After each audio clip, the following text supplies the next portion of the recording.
Donc effectivement, le catalogue a souvent été perçu comme un support du passé et ce qu'on a voulu, au travers de ce test, et des enseignements qu'on a tirés, c'est démontrer que, ce support peut revenir en force grâce au digital. Alors, pour ceux qui nous connaissent pas vraiment, très rapidement, Blanche Porte, donc on est une entreprise, historique, puisqu'on existe depuis 1806. Aujourd'hui, l'entreprise, elle est indépendante depuis 2016 puisqu'elle a été rachetée par les 4 membres du comité de direction. C'est une entreprise qui a fait 2 grosses mutations. On était un industriel à l'ère industrielle, donc depuis la création, 1806. Ensuite, on est devenu un VADiste, pour aujourd'hui devenir un e-commerçant, et Kantar nous a classés dans le top 10 des vendeurs, mode et maison. La particularité de la marque, c'est que 100% de nos collections sont construites et designées en interne. Alors la fabrication évidemment est sous-traitée, mais en tout cas la quasi-totalité de nos collections en mode, lingerie, linge de maison est créée en interne. Notre point fort, c'est aussi l'animation des ventes et la connaissance client, une animation qu'on réalise à la fois sur le digital et aussi historiquement sur le catalogue. Donc on connaît bien nos clients puisqu'on vend directement et sans intermédiaire. Alors quels enseignements on a tiré du catalogue personnalisé connecté qu'on a lancé en mars? Alors peut-être juste pour rappeler ce qu'on a fait, c'était, ce qu'on a voulu faire, c'est un catalogue, qui poursuit, l'expérience entre le digital et le print. Souvent, on a une espèce de route de coupure, on retrouve pas forcément complètement, les promotions, les produits, la recommandation, et l'expérience entre le papier et le web est parfois assez différente. Donc on a essayé de faire quelque chose sans couture. On a voulu appliquer aussi au papier des recettes gagnantes du digital, notamment la data, la recommandation produit, la personnalisation des contenus par rapport à des catalogues qui habituellement sont plutôt faits les mêmes, et pour l'ensemble des clients. Et l'autre pari aussi, ça a été de vérifier qu'on pouvait réduire la pagination de ces catalogues, donc la proposition produit, en espérant que cette réduction d'offres soit compensée par la pertinence de la recommandation produit contenue dans ce catalogue. Donc c'est un vrai test. On a fait un split, hein, on a divisé une population de 100 000 clients identiques en 2 groupes. Une cliente, enfin la moitié a reçu le catalogue innovant et l'autre moitié le catalogue habituel. Donc toutes les mesures que je vais vous donner se reposent à la fois sur des études quanti, des études quali, qu'on a réalisé avec Isoscale, mais aussi, et je pense que c'est au moins aussi important que ces études quanti et quali, sur des résultats réels. C'est important d'avoir ça en tête, ça n'est pas que du questionnaire ou des intentions d'achat, c'est de la vraie mesure A contre B. Alors qu'est-ce qu'on a fait? On a voulu pousser le concept jusqu'au bout en faisant 50 000 catalogues, tous différents les uns des autres, pas seulement uniquement par le fait qu'il y ait le prénom de la cliente sur le catalogue, mais aussi par son contenu produit. Donc on est parti de l'analyse d'environ 1 an et demi d'historique. Ça représente, vous voyez à l'écran, 5 millions de tickets de caisse. On a regardé les couleurs préférées, la saisonnalité des ventes. On a croisé ça avec un partenaire qui nous a aidé à faire des recommandations produits, donc de l'intelligence artificielle. Et l'ensemble de ces analyses, à la fois de tickets de caisse et d'historique client, nous ont permis de pousser environ 1 600 000 recommandations produits pour ces 50 000 clients. Ensuite, il a fallu éditer le catalogue. Donc le catalogue, il était composé de 2 grosses parties. On va dire une partie, 60% de l'offre, c'était du standard, donc toutes les clientes avaient cette partie-là de commune, et 40% qui étaient complètement personnalisés, avec des recommandations pour le client, mais aussi des contenus éditoriaux comme des conseils mode, sa couleur préférée, sa date de l'historique sur sa date de naissance, la signification de son prénom, etc., etc. On a voulu amener un peu de contenu type magazine. Et tout ça a permis de générer ces 50 000 catalogues. Donc je le répète, hein, c'est important, c'est pas du versionning, tous étaient différents les uns des autres. Alors qu'est-ce qu'on a mesuré? Alors je vais juste faire un focus sur les bulles qui sont entourées en rouge, sinon on ne tiendra pas le timing. Donc d'abord, c'est un catalogue qui capte l'attention. Ce qu'on a pu voir, c'est qu'il y a 2 fois plus de clients qui, quand on les interroge, se souviennent avoir reçu le catalogue. Donc c'est la première bulle, c'est 89% des personnes interrogées. Ensuite, ce qui a été aussi extrêmement intéressant, c'est que quand on leur a demandé les parties du catalogue qu'elles aimaient le plus, on voit que le cahier qui était la recommandation produit, donc une offre complètement sélectionnée pour elles et unique pour elles, cette partie-là, Isoscale nous dit il y a un rebond de lecture, donc il y a un surcroît d'intérêt pour cette surface parce qu'on explique à la cliente que ce sont des produits qui ont été choisis pour elle. Et évidemment aussi un catalogue qui, du coup, on l'a vu dans les courbes de vente, a vécu aussi plus longtemps que le catalogue étalon qui lui-même ressemblait à tous les autres catalogues qu'on a pu faire. Donc un catalogue qui capte l'attention, une sélection aussi pertinente qui concrétise plus. Alors ça, c'est extrêmement important. C'est sans doute le slide le plus important, c'est que chaque envoi qu'on a réalisé a fait plus 35% de chiffre d'affaires avec un découpage, un catalogue qui a séduit plus d'acheteurs, donc c'est 28%, mais aussi des acheteurs qui ont acheté un peu plus, vous le voyez, avec un panier moyen qui a progressé de 7%. Donc le moment de vérité, c'est celui-là. Une fois qu'on a envoyé ce catalogue innovant face à un catalogue habituel, est-ce qu'il vend plus? Eh bien oui, à hauteur de 35%, ce qui est une performance assez importante. J'ai rarement mesuré entre deux offres catalogues des écarts aussi importants. J'ai parfois du 10, 15%, 20% maximum, mais 35%, c'est une vraie performance. Ensuite, c'est un catalogue qui a plu et qui est perçu en tout cas comme différent. Donc, vous voyez le score d'agrément avec 93% d'agrément, c'est par rapport au benchmark des études réalisées par Isoscale, c'est 13 points de plus, donc c'est pas mal du tout. Et aussi un catalogue qui a été perçu comme différent des autres. Quand on demande est-ce que le catalogue que vous avez reçu est différent des autres, c'est près de 80% qui disent oui, contre 30% sur la formule habituelle. Ce qui est logique puisque la formule habituelle ressemble davantage au catalogue que la cliente a reçu précédemment. Donc plutôt un catalogue qui a marqué le coup, en tout cas qui était fortement remarqué. C'est aussi un catalogue qui a trouvé sa place aux côtés du digital, et ça c'est aussi un élément important pour nous, c'est qu'on a mesuré l'effet drive to web, puisque sur le chiffre d'affaires qui est réalisé suite à l'envoi de ce catalogue, il y a 2/3 des produits qui ont été choisis sur le web. Ça veut dire que le client ou la cliente a reçu le catalogue, il a gagné la bataille de la boîte aux lettres, il a surpris la cliente, elle a eu envie de le regarder, elle l'a perçu comme différent et elle est allée, en tout cas, compléter ses achats ou choisir ses produits directement sur le site. Il a joué son rôle de vitrine et d'inspiration pour la suite de ses achats. Ensuite, c'est un catalogue aussi qui interagit avec les clientes. Alors là, c'est pas la partie la plus successful de cette expérience. On a voulu ajouter des QR codes. Alors, notre cliente l'a utilisé pour les quiz. Par contre, c'est pas quelque chose qu'elle avait l'habitude d'utiliser fréquemment et je dirais que, c'est pas tellement le support qui doit être connecté, c'est avant tout la cliente. Donc soit la cliente, elle a l'habitude d'utiliser des QR codes ou autres technologies, de reconnaissance d'image et du coup ça peut fonctionner, mais si la cliente à la base n'est pas, coutumière de ce type de support, c'est pas forcément ce qu'elle utilisera le plus. En tout cas, la connexion est plutôt passée par le drive to web plus que par le support lui-même. Ensuite, les entretiens qualitatifs, eux aussi, bon, c'est un vrai plébiscite pour ce catalogue. On sait, nous, que les recommandations sont améliorables. Elles nous ont fait quelques critiques, mais on sait aussi que on est en constante amélioration sur l'ensemble des datas qu'on est capable de fournir à ces algorithmes qui sont en charge des recommandations. Donc, c'est aussi évidemment lié à la capacité de fournir les datas suffisantes euh, pour faire des recommandations.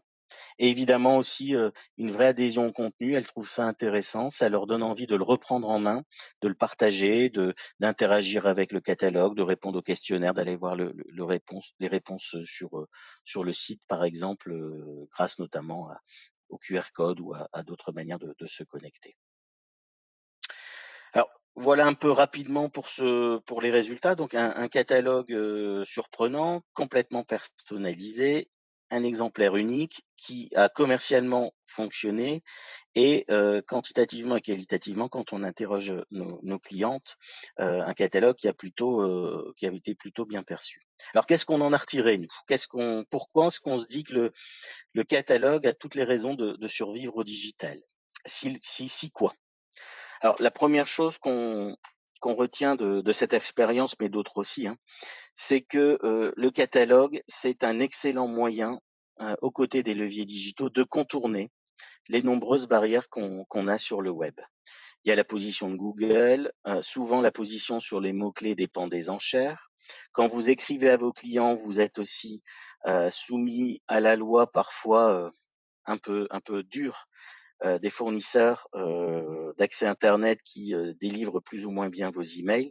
Donc vous avez toute une série d'intermédiaires qui viennent mettre un certain nombre de barrières entre vous et vos clients ou vous et vos prospects. Et l'avantage d'un catalogue, c'est pour vous enfin en tout cas moi je le perçois comme ça, comme une forme d'indépendance pour pouvoir contacter directement un client ou un prospect sans être soumis à un quelconque loi sur que ce soit Google ou les fournisseurs d'accès Internet.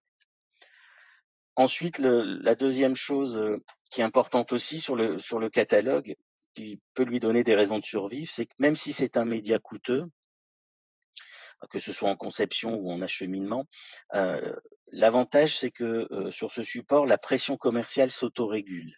Et donc, on a une boîte aux lettres qui, contrairement à la boîte mail, est beaucoup moins encombrée. Et je dirais même ces dernières années est de moins en moins encombrée, avec, je ne vais pas dire une disparition, mais une forte baisse des imprimés non adressés, et les annonceurs historiques faisant du catalogue qui ont aussi baissé leur diffusion. On se trouvait dans une box avec un emplacement un peu privilégié et qui s'autorégule de par ses coûts. La troisième chose qui ferait que le catalogue peut aussi survivre, c'est que dans un monde digital et immatériel, il va venir, et ça nos clientes nous le disent souvent, c'est un lien sensoriel, un lien physique entre la marque et son client. Et on sait que ce type de lien, c'est extrêmement favorable et propice à ce qu'on a à l'attachement, la théorie, à la notion d'attachement. Et quand on est une marque Blanche Porte, nous on se positionne comme une marque relationnelle, une marque de cœur. C'est extrêmement important de maintenir un lien physique à domicile chez le client. Quatrième grande tendance, c'est que le catalogue, il est extrêmement compétitif aussi face au levier du digital. C'est une source de trafic très qualifiée parce que il y a un travail d'avant-vente qui est fait. La séduction, elle se passe par le produit, par l'image. Et quand le client arrive sur votre site internet ou dans votre boutique, on a des taux de transformation qui sont extrêmement importants. En tout cas, chez nous, quand on sépare par levier de trafic, on a quelques outils qui nous permettent de séparer le online du offline. On voit clairement des taux de transformation à 2 chiffres et qui rendent le support aussi extrêmement rentable puisque, comme sur le test, la cliente vient compléter son panier avec des produits du site.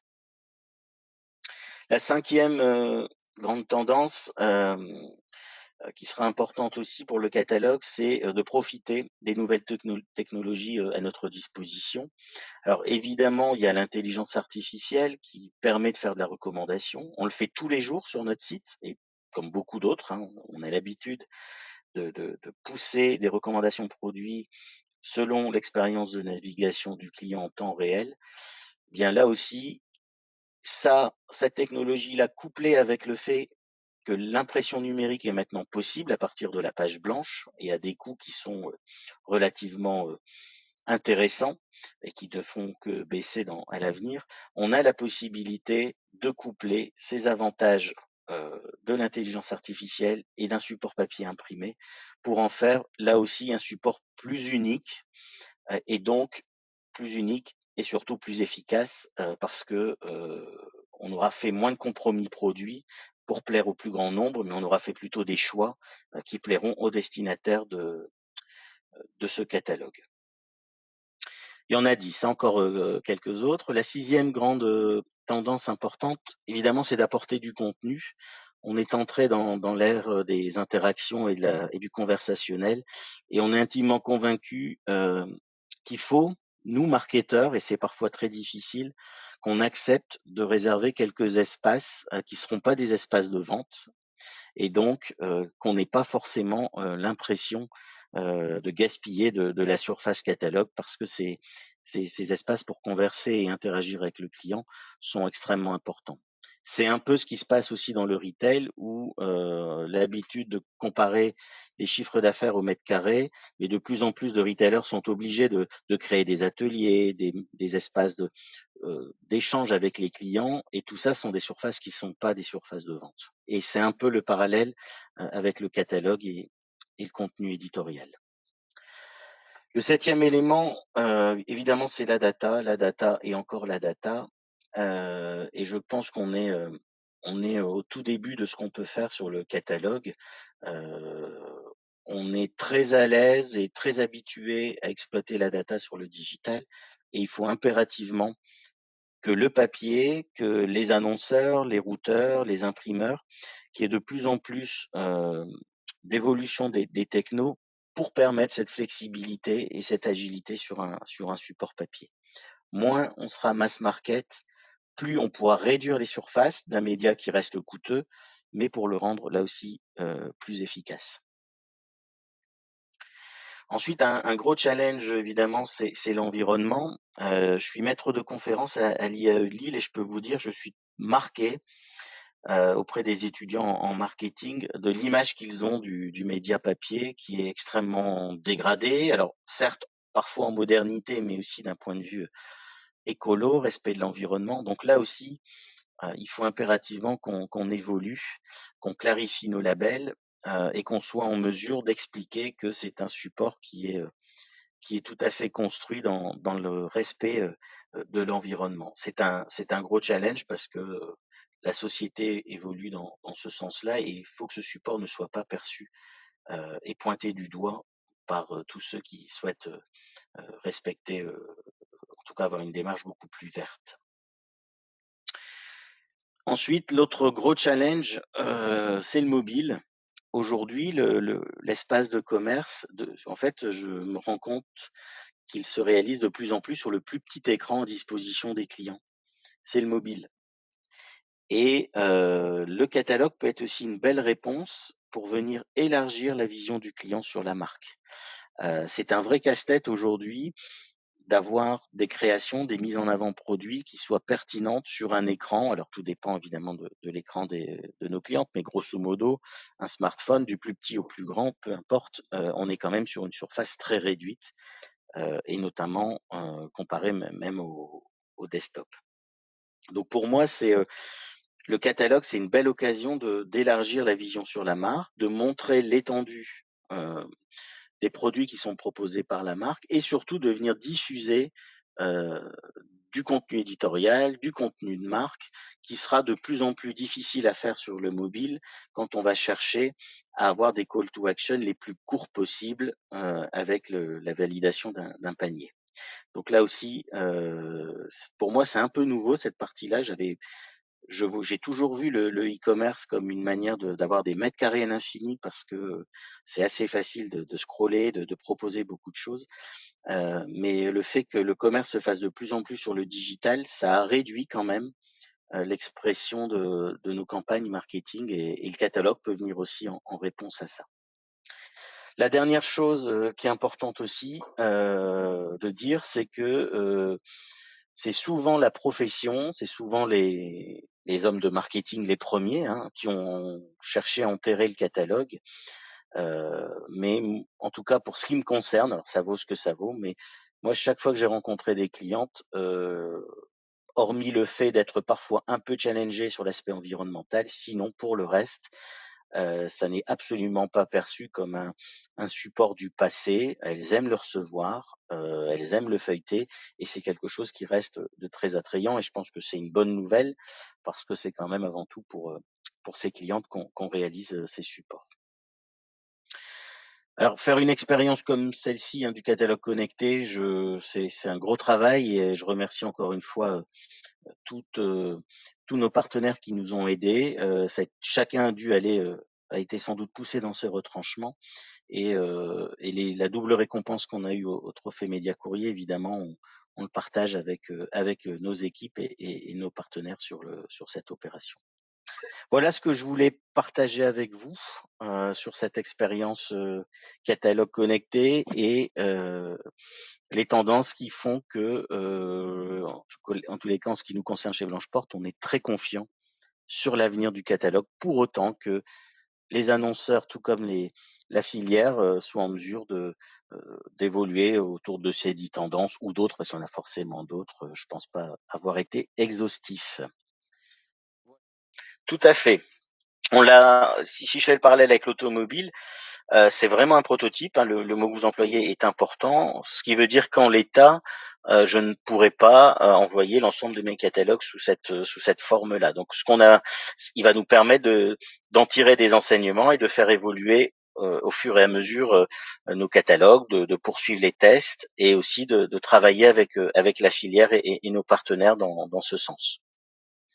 Alors, je m'attendais à cette question, merci de la poser déjà.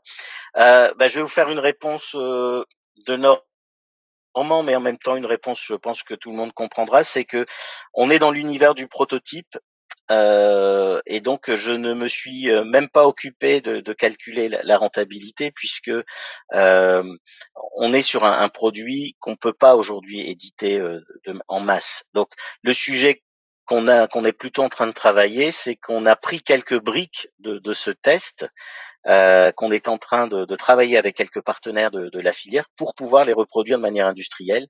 Mais ça nous a permis surtout de faire les choix des domaines dans lesquels on souhaitait poursuivre nos investigations et emmener nos partenaires en leur disant, écoutez, si on investit un peu de temps, un peu de recherche pour pouvoir faire telle et telle chose sur le catalogue, nous on est très confiants parce qu'on a globalement mesuré que c'était plutôt apprécié par les clients. Donc on est sur un calcul de rentabilité qu'on ne pourrait pas calculer. Enfin, je pourrais pas vous le faire comme ça parce qu'il faudrait imaginer ces algorithmes repris de manière industrielle toute l'année. Donc on est vraiment au début.